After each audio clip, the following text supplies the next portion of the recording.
দেশের জনগণকে প্রতারণাকারী কেন্দ্রীয় বাজেট ঝাড়িয়ে দাও, পুড়িয়ে দাও। দেশের জনগণকে প্রতারণাকারী কেন্দ্রীয় বাজেট ঝালিয়ে দাও, পুড়িয়ে দাও। রাজ্যগুলির প্রতি আর্থিক বঞ্চনার এই বাজেট আমরা মানছি না, মানব না। খাদ্য, কৃষি, শিক্ষা, সমাজ কল্যাণে বাজেটে বরাদ্দ বৃদ্ধি করতে হবে। বৃহৎ পুঁজিপতিদের কর ছাড় দেওয়া চলবে না। বৃহৎ পুঁজিপতিদের কর ছাড় দেওয়া চলবে না। একচেটিয়া পুঁজিপতি ও কর্পোরেটদের কর বাড়াতে হবে। একচেটিয়া পুঁজিপতি কর্পোরেটদের কর বাড়াতে হবে।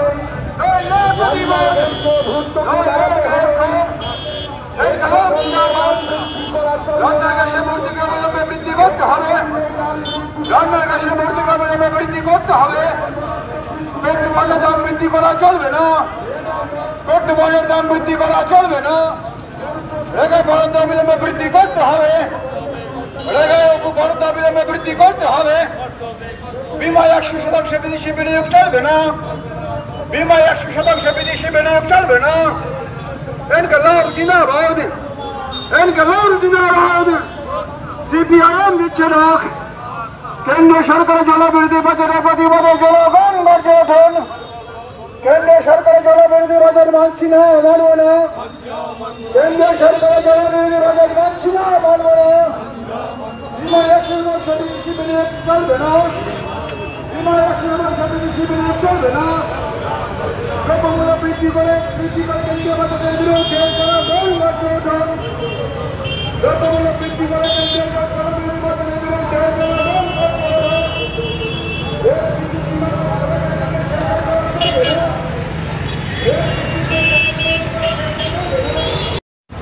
তার বিরুদ্ধে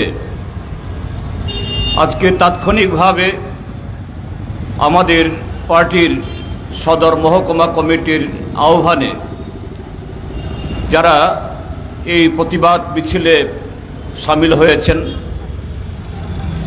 সমস্ত বন্ধুদের এবং পথচারী এবং অন্যান্য সমস্ত নাগরিকদের আমি শুভেচ্ছা ও অভিনন্দন জানাচ্ছি। বন্ধুগণ, গত 1 ফেব্রুয়ারি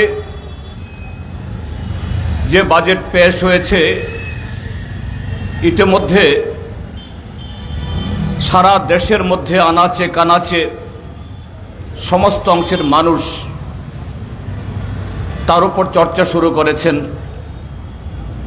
এবং নিশ্চয়ই যেহেতু কোনো দেশের বা রাজ্যের তার বাজেট প্রস্তাব সেই দেশের এবং রাজ্যের মানুষের তার জীবন জীবিকা তার বাঁচা মরার যে অবস্থা তাকে নির্ণয় করে সেটা নিয়ে আমাদের সকলকে ওয়াকিবহাল থাকতে হবে, প্রতিক্রিয়া ব্যক্ত করতে হবে। এবার এটা নতুন না, মোদী সরকার আসার পর প্রত্যেক বছরেই বাজেট পেশ হওয়ার আগে তার পৃষ্ঠপোষক মিডিয়া, যাকে বলা হয় গদি মিডিয়া, তারা প্রচার শুরু করেছিল এবারের বাজেট অন্যরকম বাজেট হবে। মোদি দেশের মানুষকে নতুন চমক দেখাবে, দেশের বিকাশ তারক্কি হবে, অর্থাৎ দ্রুত এগিয়ে চলবে। যদিও আম জনতার, আমাদের তো বটেই, তাদের প্রচারের ফানুস যতই তারা ওরাক, আমাদের কোনো প্রত্যাশা ছিল না। বাস্তবে শুধু তা নয়, তার চেয়েও আজকে আরো জঘন্য, আরো কত খারাপ হতে পারে তাই হয়েছে। এবং এই সময়েতে শত চেষ্টা করলেও মোদী সরকার এবং তার তল্পিবাহক মিডিয়া দেশের মানুষকে বোকা বানানোর জন্য, বিশেষ করে মধ্যবিত্তদের এটাকে আড়াল করতে পারেনি। আমাদের দেশের এই সংবিধান গ্রহণের পর সে 1950 সাল থেকে এরকম বাজেট পেশ হওয়ার আগে একটা ইকোনমিক রিভিউ, অর্থনৈতিক সমীক্ষা একটা বের হয়। সেই সমীক্ষা যে নিখুঁত, সমস্ত কিছুকে পরীক্ষা নিরীক্ষা করে একেবারে বাস্তব ছবি প্রকাশ করে, নিশ্চয়ই এটা আমরা বলি না, সেখানেও অনেক হিসাব নিকাশের গোলমাল থাকে। এই ইকোনমিক রিভিউতে কি বেরিয়েছে? দেশের আম জনতা, সংখ্যাগরিষ্ঠ মানুষের আয় কমছে। মধ্যবিত্ত, নিম্নবিত্ত, গরিব অংশের মানুষ, তাদের যে আয়, যারা বাধা বেতন পান বা যারা অসংগঠিত, নির্দিষ্ট কোনো আয় নেই, তাদের সেই আয় দিয়ে সংসার চালাতে পারছে না, হিমশিম খাচ্ছে। আর এই রিপোর্টের দ্বিতীয় গুরুত্বপূর্ণ অংশ হল কর্মসংস্থানের সুযোগ কমছে। কি সরকারি, কি বেসরকারি, কি সংগঠিত, কি অসংগঠিত, কোনো ক্ষেত্রেই নতুন কর্মসংস্থান হচ্ছে না।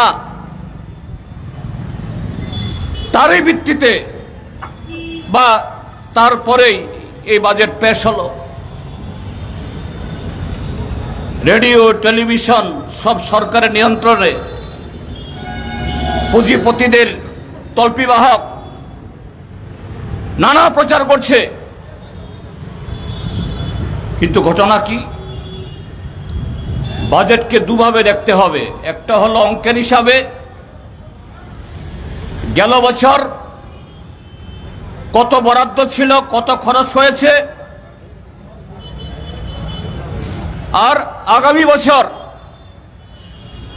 তার বাজেট প্রস্তাবনায় কোন খাতে কত টাকা বরাদ্দ রাখা হয়েছে, কিভাবে খরচ হবে, এটা টাকার অঙ্কে। দ্বিতীয় হলো যে কোনো বাজেটে যেটা গুরুত্বপূর্ণ, সরকার দেশের সে অর্থনীতি, সামাজিক হোক, অর্থনীতি হোক, তার বিচারে কোন কোন ক্ষেত্রগুলোকে, কোন কোন অংশের জনগণকে তাদের বিকাশের জন্য তার অগ্রাধিকার কোথায় দিচ্ছে, সেই হিসাবেই কোনো বছরের তার বাজেট প্রস্তাবকে দেখতে হবে। এবার যে বাজেট হলো, সেই বাজেটে চলতি বছরের একটা রিভাইজ বাজেট, অর্থাৎ আগামী বছরের বাজেট প্রস্তাব কত, আর চলতি বছর বা গেল বছর কত খরচ হলো, দুটোই একসাথে পেশ হয়। সেখানে চিত্রটা কি? গত বছরও এরকম বহু ডঙ্কানি নাদ করে দেশকে 5 ট্রিলিয়ন অর্থনীতিতে নিয়ে যাবে, fastest growing economy of the world. দেশের অর্থনীতি এখন একেবারে অমৃতকাল চলে এসছে, এ সমস্ত বলে অনেক প্রচার করা হয়েছিল। দেখা গেল 1 লক্ষ কোটি টাকার উপরে সরকার অর্থের যোগানই করতে পারেনি, বরাদ্দই করতে পারেনি, সে মন্ত্রকগুলোতে খরচ করতে পারেনি। এবং সেগুলো কোন খাত? কৃষি, খাদ্য নিরাপত্তা, সোশ্যাল ওয়েলফেয়ার, তফসিলি জাতি তফসিলি উপজাতি কল্যাণ, ওবিসি কল্যাণ, শিক্ষা, স্বাস্থ্য,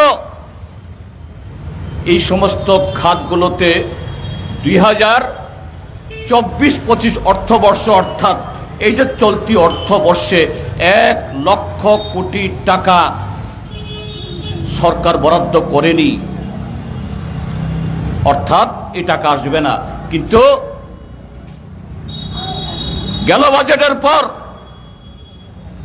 এই বরাদ্দগুলো দেখিয়ে এত টাকা খরচ হবে, সেই হবে, কোটি কোটি টাকার ফ্ল্যাক্স ছাপানো হয়েছে, বিজ্ঞাপন দেওয়া হয়েছে, সরকারি অর্থ খরচ করে প্রচার হয়েছে। আমাদের রাজ্যেও আকছার আমরা দেখতে পাই, বিরাট বিরাট ডাউজ ডাউজ ফ্ল্যাক্স, এলইডি, পত্রিকাতে বিজ্ঞাপন, বেটি বাঁচাও বেটি পড়াও, লাখপতি দিদি, অষ্টলক্ষ্মী, আরো কত। কিন্তু প্রচার হলো, সেই খাতে খরচ করার জন্য টাকা আসেনি। চলতি অর্থ বছরে, এই আগামী অর্থ বছরের জন্য নির্মলা সীতারামনজি যে বাজেট প্রস্তাব পেশ করলেন, সেখানে কি যে যেমন আম জনতা, গরিব মানুষ, তাদের আয় উন্নতি করার জন্য, তাদের অর্থনীতি বিকাশ করার জন্য যেগুলো খুব জরুরি, যে সমস্ত আইন বা খাত তৈরি হওয়ার পেছনে বর্তমান এই বিজেপি সরকারের, নরেন্দ্র মোদী সাহেবের কোনো ভূমিকা নেই, তার মধ্যে অন্যতম হলো 100 দিনের কাজের গ্যারান্টি বা এমএনরেগা। গেল বছর মানে চলতি বছরে 2024-25-এ বরাদ্দ কত ছিল? 86,000 কোটি টাকা। এই 1 বছরে টাকার দাম কমেছে, অর্থাৎ 1 বছর আগে যে টাকায় আপনি কোনো জিনিস কিনতে পারেন, সেই টাকায় সে জিনিস কিনতে পারেন না। অটো ভাড়া, গাড়ি ভাড়া, নিত্য প্রয়োজনীয় সমস্ত দ্রব্যের দাম বেড়েছে।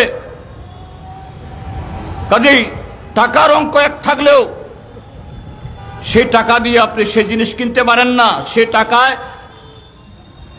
আপনি অটো চড়তে পারেন না, গাড়ি চড়তে পারেন না, অসুস্থ হলে ওষুধ কিনতে পারেন না। তার মানে সেই 86,000 টাকা 86,000 টাকাতে নেই,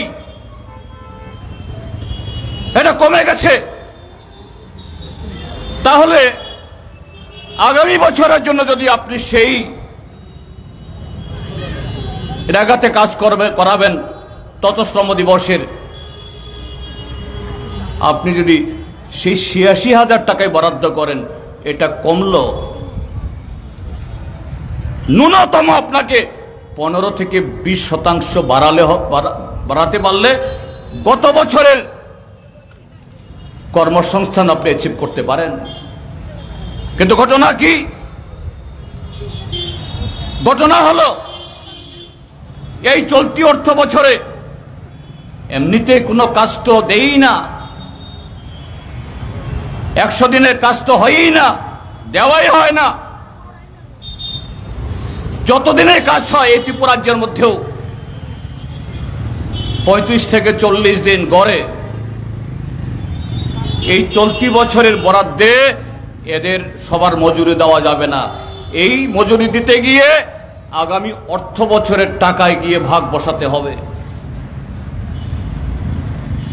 সেখানে বরাদ্দ বাড়েনি। ঠিক তেমনি খাদ্য নিরাপত্তা, ফুড সিকিউরিটি, খাদ্য নিরাপত্তা, এটা নরেন্দ্র মোদী বা এনডিএ সরকারের দয়া না। 2014 সালে এই এনডিএ সরকার হওয়ার আগেই তার পূর্ববর্তী সরকার বামপন্থীদের চাপে সারা দেশের গণতান্ত্রিক মানুষের আন্দোলনের ফলে ফুড সিকিউরিটি অ্যাক্ট, খাদ্য নিরাপত্তা আইন তৈরি করেছে। দেশের গোডাউনে সেখানে খাদ্যশস্য পচিয়ে ওই সমুদ্রে জাহাজে ভর্তি করে চাল ফেলে দিয়ে এইভাবে এই দেশের কৃষকদের কামায়, তাদের রক্ত শ্রমে উৎপাদিত এই খাদ্যশস্য এইভাবে নষ্ট করা যায় না। এটা অমানবিক, এটা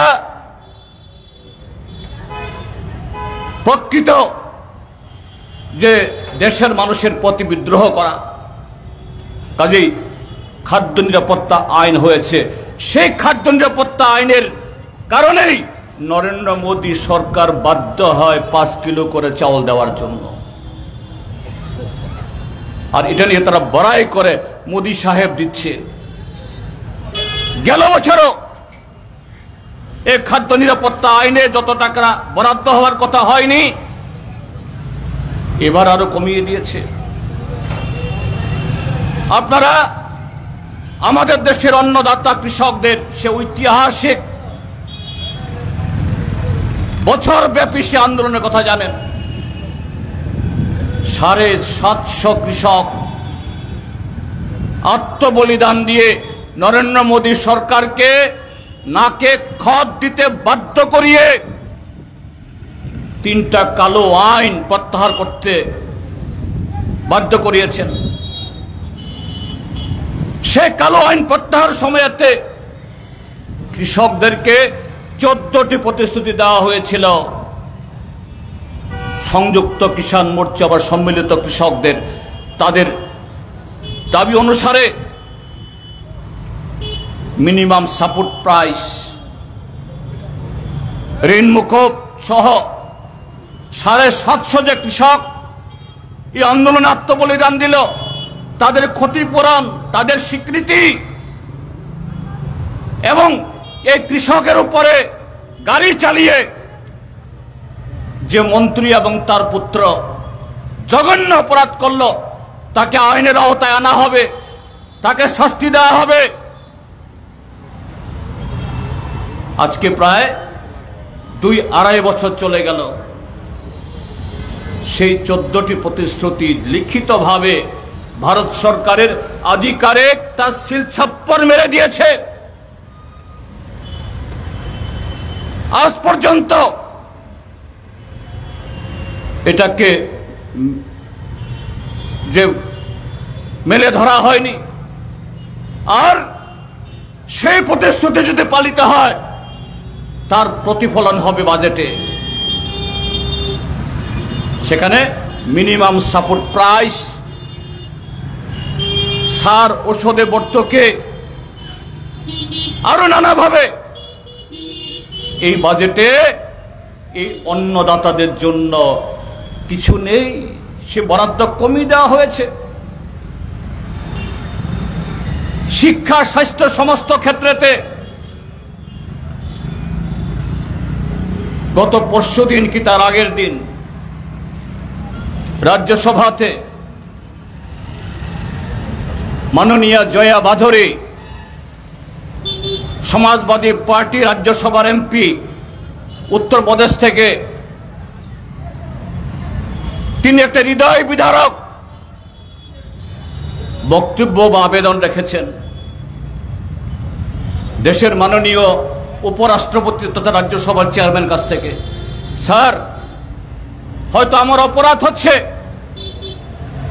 আপনাকে আমি করজোরে আবেদন করছি, আমি বলতে বাধ্য হচ্ছি যে এই দেশের 65 ঊর্ধ্ব যারা বৃদ্ধ বৃদ্ধা, তাদেরকে আত্মহত্যা করতে অনুমতি দিন, বা এদেরকে সবার করুন। বলছেন কেন আপনি কথা বলছেন? এই বাজেটে দেশের এই বৃদ্ধ বৃদ্ধাদের জন্য তাদের চিকিৎসা, তাদের বাসস্থান, তাদের নিরাপত্তা কিছুই নেই। এটা যেমন অবসরপ্রাপ্ত শিক্ষক কর্মচারী তাদের ক্ষেত্রে ঠিক তেমনি এদেশের কৃষক, ক্ষেত মজুর, দিনমজুর, শ্রমিক, যাদের রক্ত ঘামে এদেশে রাস্তা নির্মাণ হয়, এদেশের ইমারত তৈরি হয়,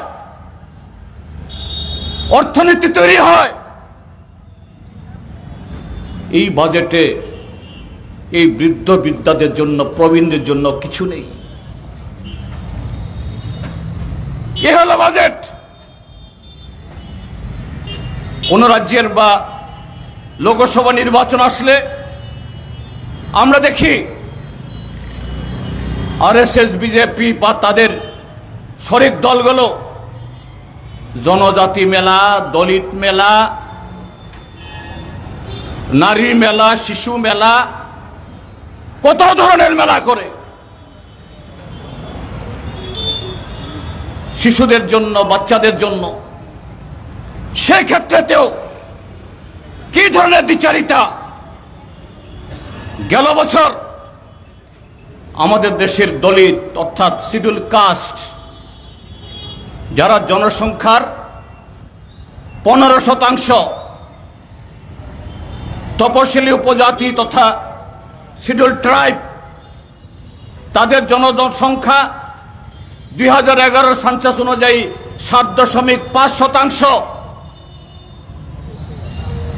নরেন্দ্র মোদীর সরকার বা তাদের আরএসএস, বিজেপি ফলাও করে বলে তাদের জনসংখ্যার অনুপাতে অর্থাৎ বাজেটের এসসিদের জন্য, দলিতদের জন্য 15%, আর এসটিদের জন্য 7.5%। যদিও দেশের জনসংখ্যা 2011 সেন্সাস অনুযায়ী প্রায় 8.6%। সেভাবে বরাদ্দ করা হয়, কিন্তু বাস্তবে কি? এবার 2025-26 সালের যে বাজেট প্রস্তাব করা হয়েছে 15% দলিতদের জন্য, মাত্র 3.6%। 8.6% আদিবাসী তথা শিডিউল ট্রাইবের জন্য, মাত্র 2.4%। আর মেলা করে কোটি কোটি টাকা খরচ করে বলছে এরা আমাদের প্রাণ। হ্যাঁ, নিশ্চয়ই এই দেশের সমস্ত নাগরিক এই রাষ্ট্রের প্রাণ। এই 2024-25 সালে দলিতদের কল্যাণে যত টাকা বরাদ্দ করা হয়েছিল তা থেকে 27,000 কোটি টাকা কম বরাদ্দ করেছে। আদিবাসীদের জন্য বরাদ্দ ছিল, বরাদ্দ তো কমই। সেই কম বরাদ্দের মধ্যেও আদিবাসী বাজেটে 13,000 কোটি টাকা কম রিলিজ করেছে। তার কোনো ব্যাখ্যা নেই। ভোট আসলে উত্তর পূর্বাঞ্চলে কুম্ভীরাশ্রু তারা ফেলে। উত্তর পূর্বাঞ্চল অষ্টলক্ষী। এই ত্রিপুরা রাজ্যের মাননীয় মুখ্যমন্ত্রী এখান থেকে যে সমস্ত ছাপ্পা এমপিরা দিল্লিতে গেছেন, অষ্টলক্ষী নরেন্দ্র মোদীর হাত ধরে উত্তর পূর্বাঞ্চল একেবারে আমাদের দেশের যে পূর্ব দিক, সিঙ্গাপুর, মালয়েশিয়া, ইন্দোনেশিয়া, এদের কাছাকাছি চলে যাব আমরা। এবারে বাজেটে এই উত্তর পূর্বাঞ্চলের ডুনার একটা মন্ত্রক আছে, তাছাড়াও ডুনারের বাইরে এনইসি, উত্তর পূর্বাঞ্চল পর্ষদ, এনইসি, এটা ডুনারের অধীনে না, এটা স্বরাষ্ট্রমন্ত্রীর অধীনে। সব মিলিয়ে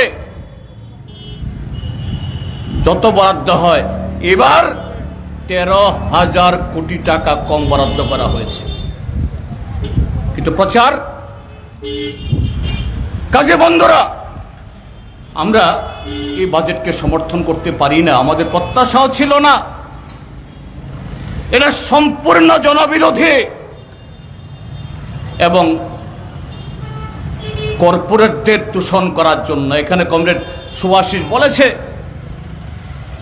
life Insurance Corporation of India সারা পৃথিবীর সবচেয়ে বড় ইন্স্যুরেন্স কোম্পানি। একেবারে গরিব মানুষ, রিক্সাওয়ালা, ঠেলাওয়ালা থেকে শুরু করে কেন্দ্রীয় বা রাজ্য সরকারের ক্লাস 1 অফিসাররাও LICর তে বিমা করান। কেননা এটা আমাদের দেশীয়, এবং এই LICতে লক্ষ লক্ষ আমাদের দেশের মানুষ, আমাদের ভাই বোনেরা কর্মরত, শুধু সরকারি কর্মচারী হিসাবে না, কর্পোরেশনের কর্মচারী হিসাবে না, এজেন্ট হিসাবেও লক্ষ লক্ষ ভারতীয় পরিবার LICর এজেন্ট হিসাবে তারা সংসার ভরণ পোষণ হয়। এর আগে আরো নানা কর্পোরেশন আছে, বিমা আছে, এগুলিতে সব চলে গেছে। কোনোটা 40%, কোনোটা 50%, কোনোটা আরো বেশি। এখন এই LICতেও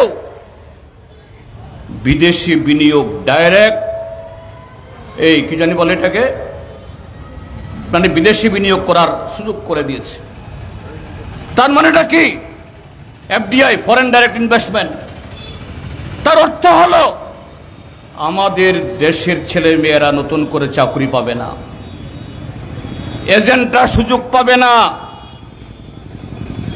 LIC শুধু জীবন বীমা করিয়ে পরিবারদেরকে সে সুযোগ দেয় না।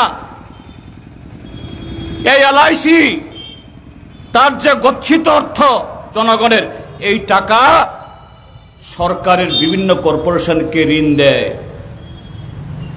কৃষি, পরিকাঠামো ইত্যাদির জন্য। এখন এটা যখন FDI এর কাছে যাবে, বিদেশি শেয়ার হবে, এই টাকা পাবে, এই অর্থ পাবে দেশ নির্মাণে, এটা চলে যাবে দেশের বাইরে। এখানে শেষ না, আমাদের দেশে কতগুলো খনিজ আছে। খনিজ মানে শুধু কয়লা না, কয়লা ছাড়াও আরো এমন কিছু খনিজ আছে মাটির তলা খুললে পাওয়া যায়, যেটা পৃথিবীতে আর কোথাও পাওয়া যায় না। এটা দেশের সম্পদ, দেশের রেভিনিউ বাড়ানোর জন্য, এবং দেশে সেরকম কল কারখানা তৈরির জন্য উপাদান। অতীতে কখনো এই খনিজগুলোতে বিদেশি কোম্পানিকে সেখানে বিনিয়োগ করতে দেওয়া হয় না। এখন এই সমস্ত বাধা শিথিল করে দিয়ে দেশের একচেটিয়া কোম্পানি এবং বিদেশি কোম্পানিকে খুলে দেওয়া, তার সাথে প্রতিরক্ষা ক্ষেত্রেতে, অর্থাৎ আমাদের দেশের নিরাপত্তার জন্য যে সমস্ত রাষ্ট্রায়ত্ত কোম্পানিগুলো তারা গোলা বারুদ থেকে শুরু করে কামান, ট্যাঙ্ক, বিমান তৈরি করে, সেখানে ঢুকতে দিচ্ছে আমেরিকান কোম্পানি, ইউরোপিয়ান কোম্পানি। তার অর্থ কি হবে? আমাদের যে PSU, দেশীয় যে সমস্ত সরকারি কোম্পানিগুলো, সেখানে কর্মসংস্থান কমে যাবে, চাকরি হবে না। আরেকদিকে আমাদের নিরাপত্তা বিঘ্নিত হবে, বিদেশিদের কাছে আমাদের সমস্ত যাবতীয় খুঁটিনাটি গোপনীয়তা চলে যাবে। আর সবচেয়ে বড় আঘাত আসবে কর্মসংস্থানের উপরে, দেশের যৌবনের উপরে। এই বাজেটে কর্মসংস্থানের জন্য কোনো বক্তব্য সেখানে নেই। কাজী বন্ধুরা, আমরা শুধু বিরোধিতার জন্য বিরোধী করছি না, দেশকে বাঁচানোর জন্য, দেশের যৌবনকে রক্ষা করার জন্য, দেশের কৃষিকে রক্ষা করার জন্য আমাদের বিরোধিতাই করতে হবে। কাজেই তাৎক্ষণিকভাবে আজকে প্রোগ্রাম হলো, আমি আহ্বান জানাবো আমাদের পার্টির সমস্ত ইউনিটকে, সমস্ত গণসংগঠনকে রাস্তায় নামুন, মানুষের কাছে নিয়ে যান কিভাবে এই মিথ্যার সমস্ত প্রচার তার এই কি বলে জাপি খুলে এই দেশকে নরেন্দ্র মোদী, তার অর্থমন্ত্রী নির্মলা সীতারামন বিদেশিদের কাছে আমাদের ভাগ্য, আমাদের দেশটাকে বিকিয়ে দিচ্ছে, বন্ধক দিয়ে দিচ্ছে। তার বিরুদ্ধে এর বিরোধিতা মানে শুধু বিরোধিতা না, এটা একটা দেশপ্রেমিক দায়িত্ব। সেই দেশপ্রেমিক দায়িত্ব সবাই রক্ষা করুন। এই কথাগুলো বলে আবারও আপনাদের সকলকে শুভেচ্ছা অভিনন্দন জানিয়ে আমার বক্তব্য শেষ করছি। ইনকলাব জিন্দাবাদ।